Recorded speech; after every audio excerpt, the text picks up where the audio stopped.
Tapi pertanyaan terakhir Ustadz sebagai penutup, ini juga isu yang sedang ramai dibahas di media sosial Ustadz. Belum lama ada seorang dai Ustadz yang menyebabkan syubhat di tengah-tengah kita dengan memberikan tafsiran sendiri tentang surah pemusik Ustadz.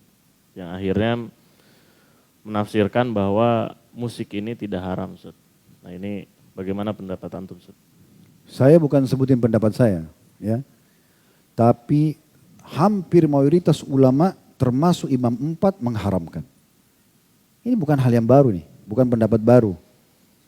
Dan memaknakan syuara atau penyair itu adalah pemusik, ini keliru ini. Dalam bahasa Arab juga sudah jelas perbedaan mana penyair, mana penyanyi, kan gitu. Tidak selamanya juga penyair itu bisa penyanyi. Apalagi di masa dulu, penyair itu memang cuma susun penyair syair saja, gitu kan. Bahkan dibedakan juga dalam istilah bahasa Arab penyair sama penyanyi itu sendiri. Ya, sampai hari ini dalam kosakata bahasa Arab berbeda.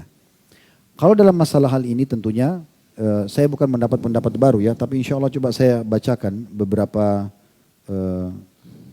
yang saya tahu berhubungan dengan masalah pendapat-pendapat ulama dalam masalah ini ya. Coba saya searchingkan dulu. Ya.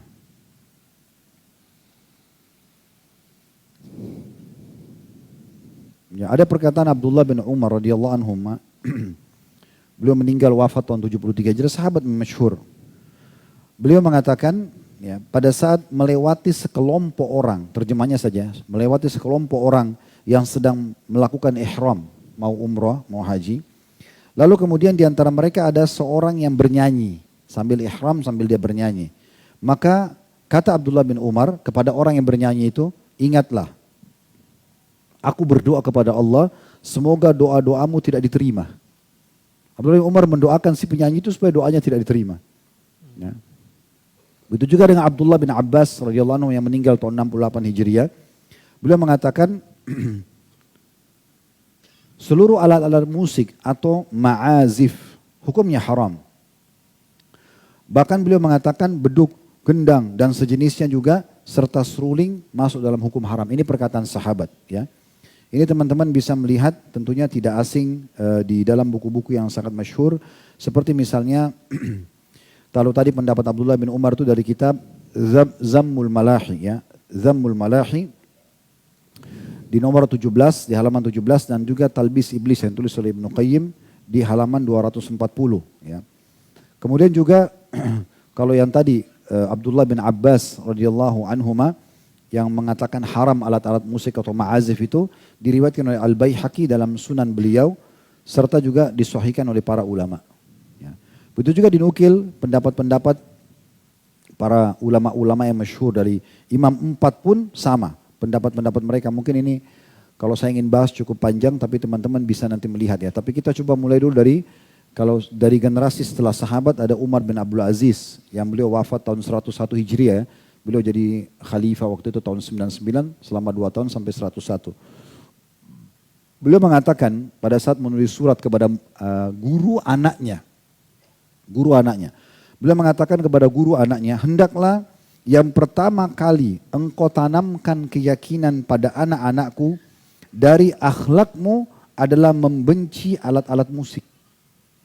Jadi Umar bin Aziz berkata kepada guru anak-anaknya, yang paling pertama kalau saya kepada anakku, kau harus tunjukkan kalau kau benci musik itu. Ya. Yang pertama, sesuatu yang dimulai dari syaitan dan akibatnya ialah mendapatkan kemurkaan dari Allah yang Maha Pengasih. Karena sungguhnya telah sampai kepadaku dari para ulama yang terpercaya bahwa menghadir alat-alat musik dan mendengarkan nyanyian serta menyukainya akan menumbuhkan kemunafikan dalam hati. Ini perkataan Umar bin Abdul Aziz tahun 101 Hijriah meninggalnya. Kita sekarang 1445 Hijriah. Ini masih generasi awal, ya. Beliau mengatakan karena nyanyian serta menyukainya akan menumbuhkan kemunafikan dalam hati. Sebagaimana air menumbuhkan rumputan. Demi Allah sungguhnya menjaga hal itu dengan tidak mendatangi tempat-tempat tersebut lebih mudah bagi orang-orang yang berakal daripada bercokolnya kemunafikan dalam hati. Kalau kita kembali juga mereview keadaan Nabi SAW, tiba-tiba saya teringat salah satu yang pernah saya temukan dalam buku-buku sirah yang unik ini sebelum Nabi SAW dinobatkan jadi Nabi ya. Waktu beliau masih mengembala domba, salah satu yang ditulis oleh ulama sirah itu, Nabi SAW diselamatkan dari segala macam pelanggaran agama, diantaranya mendengarkan musik dan menonton para penyanyi. Itu disebutkan dalam buku-buku sirah. Satu waktu disebutkan dalam buku-buku sirah itu, beliau pernah mendengarkan dari teman-temannya pengembala-pengembala. Nabi itu mengembala domba dari umur 8 tahun sampai umur 21 tahun. Jadi 13 tahun beliau mengembala domba. Tapi nggak disebutkan di umur keberapa, di tahun keberapa ini beliau, riwayat ini cuma dikatakan salah satu riwayat pernah beliau dengar dari teman-teman pengembalanya yang lain waktu kumpul, waktu beliau mau pulang sore hari mengembalikan domba-domba. Mereka menceritakan semalam itu ada acara perkawinan dan ada penyanyi, musik begini dan begitu. Sampai Nabi SAW tertarik mendengarkan cerita itu. Lalu beliau bilang, besok kalau ada acara lagi, saya akan coba melihat, tolong kamu jaga gembalaan saya. Maka dikatakan dalam buku itu, dalam buku-buku sejarah, kalau pada saat esok harinya, waktu saat beliau niat untuk pergi, beliau ngantuk dan tertidur. Dan itu terjadi sampai beberapa hari. Akhirnya beliau tidak jadi menonton dan menyaksikan hal tersebut. Ya, itu poin-poin yang sangat jelas gitu ya. Begitu juga banyak sekali ya dinukil perkataan-perkataan dari para ulama salaf, diantaranya Ibnu Taimiyah rahimahullah, beliau wafat tahun 728 Hijriah. Beliau mengatakan 4 imam madhab berpendapat bahwa semua alat musik adalah haram. Telah ada hadis Nabi SAW yang diriwayatkan oleh Al-Bukhari dan ulama lainnya, bahwasanya Nabi SAW mengabarkan akan adanya orang-orang dari umatnya yang menghalalkan zina, sutra, minum khamr dan alat-alat musik, serta akan diubah menjadi kera dan babi.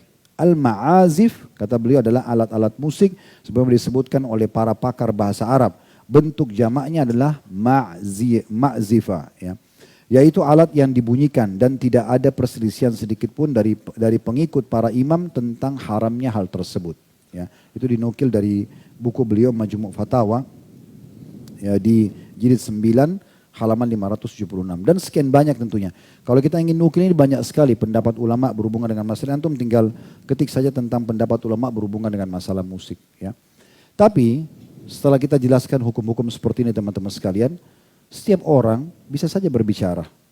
Kita tidak akan pernah di majelis kita menyalahkan siapapun. Kalau ada pendapat, karena ini ditanyakan tadi ya, kalau ada pendapat yang mengatakan begitu dan dia siap bertanggung jawab kepada Allah, itu hak dia. Silakan saja. Tapi kita juga punya hak untuk menjelaskan apa yang kita ketahui. Sebagaimana juga cukup banyak selalu dikatakan, oh majelis salaf, majelis wahabi itu tidak sukain dan itu. Kan ini pendapat. Dia berpendapat, silakan kita juga berpendapat, gitu kan? Dia tidak usah paksakan pendapat dia kepada kita, kita juga tidak bisa paksakan pendapat kita kepada dia.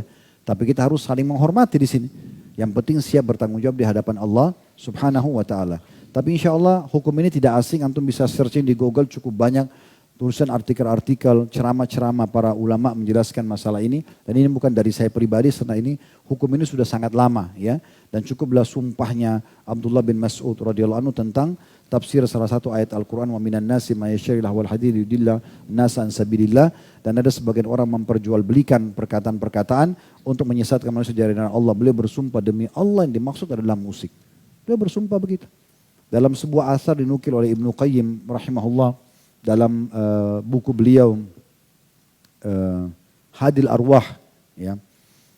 Beliau mengatakan salah satu statement yang ini athar ya. Pernah ada orang-orang dari Irak datang bertemu dengan Ummul Mukminin Aisyah radhiyallahu anha. Lalu mereka menanyakan tentang masalah gempa. Wahai Ummul Mukminin, ada gak informasi dari Rasulullah SAW tentang gempa? Lalu beliau mengatakan, ada. Bila orang-orang sudah menghalalkan khamar, zina, dan para penyanyi-penyanyi sudah tampil, maka Allah akan murka di atas langit sana. Kemudian Allah perintahkan bumi untuk menggoncangkan dirinya. Terjadi gempa. Itu perkataan Ummul Mukminin Aisyah radhiyallahu anha. Dan ini sudah kita bedah di buku Ibnu Qayyim rahimahullah. Jadi dan kalau mereka tinggalkan kata Aisyah radhiyallahu anha, maka Allah akan suruh bumi untuk tentram kembali. Berarti kan ada masalahnya di situ. Dan dalam hadis tadi yang sudah kita sebutkan digabungkan antara khamar, kemudian judi, khamar, kemudian perzinahan dan juga masalah musik. Dan subhanallah ini seperti bersaudara ini ya. Di majelis ilmu itu insya Allah kalau yang benar tidak akan ada musik untuk mendengarkan. Tapi kalau di tempat musik itu sangat dekat itu dengan perzinahan, dengan khamr, kayak diskotik, kayak karaoke itu kayak bersaudara. Ya. Kalau di sini tuh Al-Quran, hadis, ilmu itu beda. Itu memang satu kayak fitrahnya itu sudah sejalan. Oleh karena itu saran kami lebih baik tentunya tinggalkan. Dan hati-hati bagi setiap da'i, kalau mau berbicara dia kontrol, dia pelajari dulu. Ya kemudian setelah memastikan hukum baru dijelaskan. Apalagi kalau imam punya masa, orang didengar, ini berbahaya sekali. Karena akan menjadi sebuah bola liar yang akan kemana-mana. Bisa mendapat pahala kalau itu benar, kalau dia salah ini bisa berbahaya buat dia. Allahu a'lam. Baik, begitu saja teman-teman sekalian, semoga bermanfaat. Subhanakallahumma bihamdika, asyhadu an la ilaha illa anta astaghfiruka wa atubu ilaik. Wassalamualaikum